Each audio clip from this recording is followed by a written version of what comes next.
30 October ਸੰਨ 2019 Gurpreet Singh Punjabi radio USA ਤੇ update Canada ਲੈ ਕੇ ਹਾਜ਼ਰ ਹੈ। ਪੇਸ਼ ਨੇ ਹੁਣ ਤੱਕ ਦੀਆਂ ਖਾਸ ਖਬਰਾਂ। ਮੂਲ ਵਾਸੀਆਂ ਵੱਲੋਂ ਵੱਖਵਾਦ ਦੀ ਗੱਲ ਕਰਨ ਵਾਲੇ ਪੱਛਮੀ ਸੂਬਿਆਂ ਦੇ ਆਗੂਆਂ ਨੂੰ ਤਾੜਨਾ। ਨੋਵਾ ਸਕੋਸ਼ੀਆ ਦੇ ਵਿੱਚ ਵਾਲਮਾਰਟ ਨੇ ਸਿਆਹ ਨਸਲ ਦੇ ਲੋਕਾਂ ਦੀ ਖਿੱਲੀ ਉਡਾਉਣ ਵਾਲੀ ਪੁਸ਼ਾਕ ਹਟਾਈ। ਬਰਨਬੇ ਵਿੱਚ ਨਸਲਵਾਦ ਦਾ ਮਾਮਲਾ ਪ੍ਰਕਾਸ਼ ਵਿੱਚ ਆਇਆ। ਹੁਣ ਖਬਰਾਂ ਦਾ ਵਿਸਥਾਰ। ਮੂਲ ਵਾਸੀ ਨੇਤਾਵਾਂ ਵੱਲੋਂ ਵੱਖਵਾਦ ਦੀ ਗੱਲ ਕਰਨ ਵਾਲੇ ਸੱਜੇ ਪੱਖੀ ਆਗੂਆਂ ਨੂੰ ਚੇਤਾਵਨੀ ਦੇ ਦਿੱਤੀ ਗਈ ਹੈ। ਚੇਤੇ ਰਹੇ, ਜਦੋਂ ਤੋਂ 21 ਅਕਤੂਬਰ ਦੀ ਚੋਣ ਹੋਈ ਹੈ ਅਤੇ ਸੱਜੇ ਪੱਖੀ ਟੋਰੀ ਪਾਰਟੀ ਨੂੰ ਹਾਰ ਦਾ ਮੂੰਹ ਵੇਖਣਾ ਪਿਆ ਹੈ, ਉਸ ਸਮੇਂ ਤੋਂ ਹੀ ਪੱਛਮੀ ਸੂਬਿਆਂ ਦੇ ਕਈ ਸੱਜੇ ਪੱਖੀ ਆਗੂਆਂ ਵੱਲੋਂ ਵੱਖਵਾਦ ਦੀ ਗੱਲ ਕੀਤੀ ਜਾ ਰਹੀ ਹੈ। ਉਹਨਾਂ ਦਾ ਕਹਿਣਾ ਕਿ ਇਸ ਖਿੱਤੇ ਨੂੰ ਕੈਨੇਡਾ ਤੋਂ ਵੱਖ ਕੀਤਾ ਜਾਵੇ। ਇਸ ਵਿੱਚ ਖਾਸ ਤੌਰ 'ਤੇ ਅਲਬਰਟਾ ਸਥਿਤ ਸੱਜੇ ਪੱਖੀ ਆਗੂ ਸ਼ਾਮਲ ਨੇ ਅਤੇ ਟੋਰੀ ਪਾਰਟੀ ਦਾ ਅਲਬਰਟਾ ਵਿੱਚ ਮਜ਼ਬੂਤ ਆਧਾਰ ਹੈ, ਜਿਸ ਕਾਰਨ ਇਹ ਸੁਰਾਂ ਤਿੱਖੀਆਂ ਹੁੰਦੀਆਂ ਜਾ ਰਹੀਆਂ ਨੇ ਅਤੇ ਮੂਲ ਵਾਸੀਆਂ ਨੇ ਸਪਸ਼ਟ ਸ਼ਬਦਾਂ ਵਿੱਚ ਕਿਹਾ ਹੈ ਕਿ ਕੈਨੇਡਾ ਦੀ ਧਰਤੀ ਉਹਨਾਂ ਦੀ ਜੱਦੀ ਧਰਤੀ ਹੈ ਅਤੇ ਇਸ ਦਾ ਭਵਿੱਖ ਸਿਰਫ ਮੂਲ ਵਾਸੀ ਹੀ ਤੈਅ ਕਰ ਸਕਦੇ ਨੇ ਅਤੇ ਉਹਨਾਂ ਨਾਲ ਸਲਾਹ ਮਸ਼ਵਰੇ ਤੋਂ ਬਿਨਾਂ ਕਿਸੇ ਕਿਸਮ ਦੇ ਵੱਖਵਾਦ ਦੀ ਕੋਈ ਗੱਲ ਨਹੀਂ ਹੋ ਸਕੇਗੀ। ਮੂਲ ਵਾਸੀਆਂ ਵੱਲੋਂ ਦਿੱਤੀ ਗਈ ਚੇਤਾਵਨੀ ਨੇ ਪੱਛਮੀ ਸੂਬਿਆਂ ਦੇ ਇਹਨਾਂ ਨੇਤਾਵਾਂ ਦੇ ਦਾਅਵਿਆਂ ਦੀ ਫੂਕ ਕੱਢ ਦਿੱਤੀ ਹੈ। ਨੋਵਾ ਸਕੋਸ਼ੀਆ ਵਿਚਲੇ ਵਾਲਮਾਰਟ ਸਟੋਰ ਨੇ ਵਿਵਾਦਗ੍ਰਸਤ ਪੁਸ਼ਾਕ ਹਟਾ ਲਈ ਹੈ।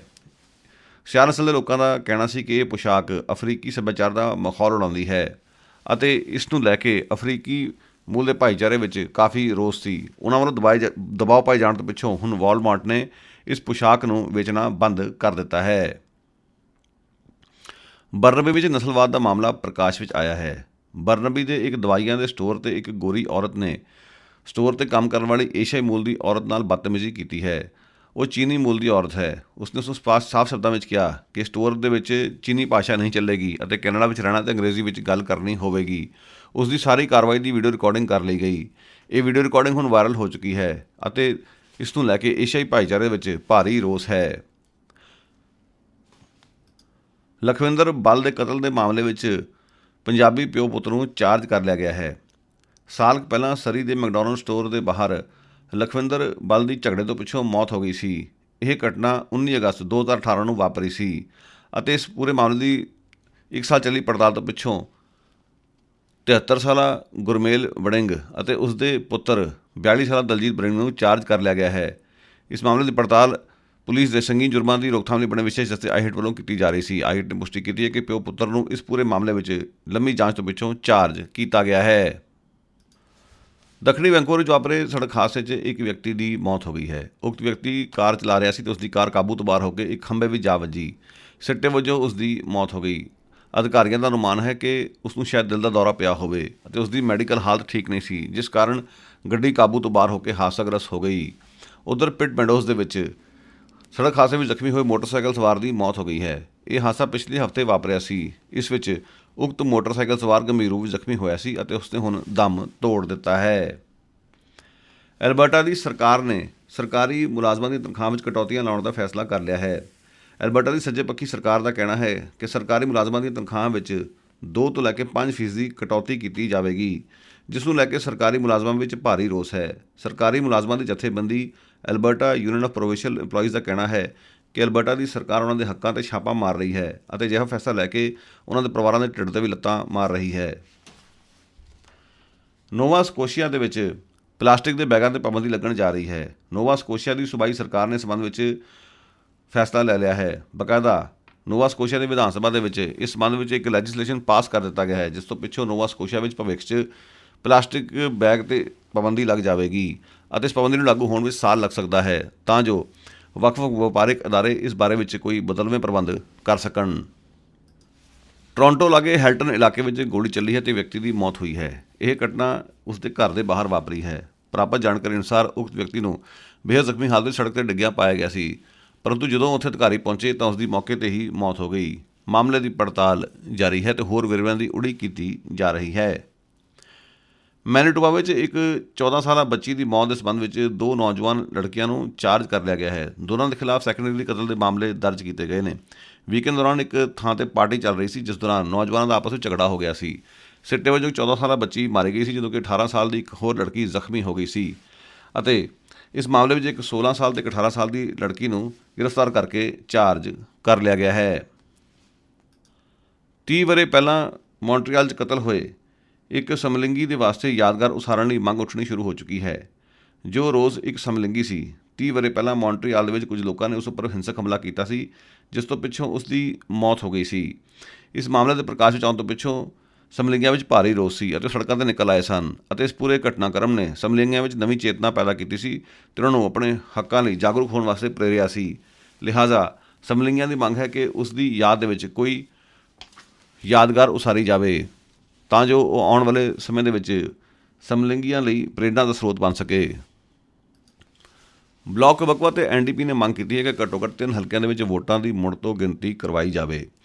21 ਅਕਤੂਬਰ ਦੀ ਚੋਣ ਦੇ ਵਿੱਚ ਇਹਨਾਂ 3 ਹਲਕਿਆਂ ਵਿੱਚ ਬਲਾਕ ਬਕਵਾ ਤੇ ਐਨਡੀਪੀ ਦੇ ਉਮੀਦਵਾਰ ਹਾਰ ਗਏ ਸਨ। ਇਹ ਉਮੀਦਵਾਰ ਵੋਟਾਂ ਦੇ ਬਹੁਤ ਥੋੜ੍ਹੇ ਫਰਕ ਨਾਲ ਹਾਰੇ ਸਨ, ਜਦੋਂ ਕਿ ਕੁਬੈਕ ਦੇ ਵਿੱਚ ਬਲਾਕ ਬਕਵਾ ਦੇ 2 ਉਮੀਦਵਾਰ ਲਿਬਰਲ ਪਾਰਟੀ ਤੋਂ ਥੋੜ੍ਹੇ ਫਰਕ ਨਾਲ ਹਾਰ ਗਏ ਸੀ।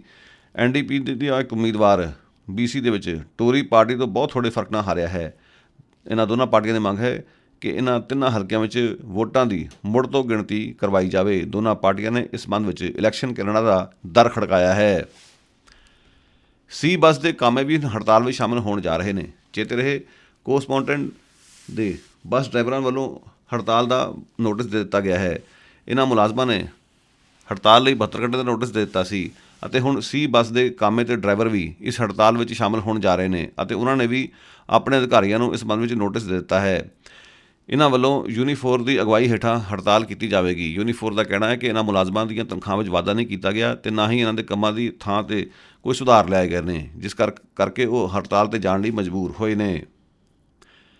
ਐਬਟਫੋਰਡ ਦੇ ਇੱਕ ਟੀਚਰ ਨੂੰ ਸਟੂਡੈਂਟਾਂ ਨਾਲ ਛੇੜਛਾੜ ਕਰਨ ਦੇ ਮਾਮਲੇ ਵਿੱਚ ਸਸਪੈਂਡ ਕਰ ਦਿੱਤਾ ਗਿਆ ਹੈ। ਡਗਲਸ ਕਲੈਸਨ ਦੇ ਖਿਲਾਫ 2017 ਤੋਂ ਹੀ ਸ਼ਿਕਾਇਤਾਂ ਮਿਲ ਰਹੀਆਂ ਸਨ ਅਤੇ ਉਸ ਨੂੰ ਕਈ ਵਾਰ ਚੇਤਾਵਨੀ ਵੀ ਦਿੱਤੀ ਗਈ ਸੀ, ਪਰੰਤੂ ਉਸ 'ਤੇ ਕੋਈ ਅਸਰ ਨਹੀਂ ਸੀ ਹੋਇਆ ਅਤੇ ਉਹ ਬਾਰ-ਬਾਰ ਵਿਦਿਆਰਥੀਆਂ ਨਾਲ ਛੇੜਛਾੜ ਕਰਦਾ ਹੁੰਦਾ ਸੀ ਅਤੇ BC ਦੇ ਟੀਚਰਾਂ ਦੀ ਨਿਗਰਾਨੀ ਲਈ ਬਣੇ ਕਮਿਸ਼ਨ ਨੇ ਬਾਕਾਇਦਾ ਉਸ ਨੂੰ ਮੁਅੱਤਲ ਕਰ ਦਿੱਤਾ ਹੈ। ਬੈਂਕ ਆਫ ਕੈਨੇਡਾ ਵੱਲੋਂ ਇੰਟਰਸਟ ਰੇਟ ਸੰਬੰਧੀ ਫੈਸਲਾ ਲਿਆ ਜਾ ਰਿਹਾ ਹੈ। ਸੰਭਵ ਹੈ ਕਿ ਇੰਟਰਸਟ ਰੇਟ ਵਿੱਚ ਕੋਈ ਵਾਧਾ ਨਹੀਂ ਹੋਵੇਗਾ ਅਤੇ ਇੰਟਰਸਟ ਉਵੇਂ ਦਾ ਉਵੇਂ ਹੀ ਰਹੇਗਾ ਅਤੇ ਇਸ ਸੰਬੰਧ ਵਿੱਚ ਅੱਜ ਕੋਈ ਅਹਿਮ ਐਲਾਨ ਹੋਵੇਗਾ ਅਤੇ ਮੰਨਿਆ ਜਾਂਦਾ ਹੈ ਕਿ ਇੰਟਰਸਟ ਰੇਟ ਨੂੰ 1.75% ਹੀ ਰੱਖਿਆ ਜਾਵੇਗਾ। ਮੂਲ ਵਾਸੀ ਕਬੀਲਿਆਂ ਦੇ ਵਿੱਚ ਪੁਲਿਸ ਦਸਤਿਆਂ ਨੂੰ ਪੂਰੀ ਫੰਡਿੰਗ ਨਹੀਂ ਮਿਲ ਰਹੀ, ਜਿਸ ਕਾਰਨ ਉਹਨਾਂ ਨੂੰ ਕਈ ਤਰ੍ਹਾਂ ਦੀਆਂ ਮੁਸ਼ਕਲਾਂ ਆ ਰਹੀਆਂ ਨੇ।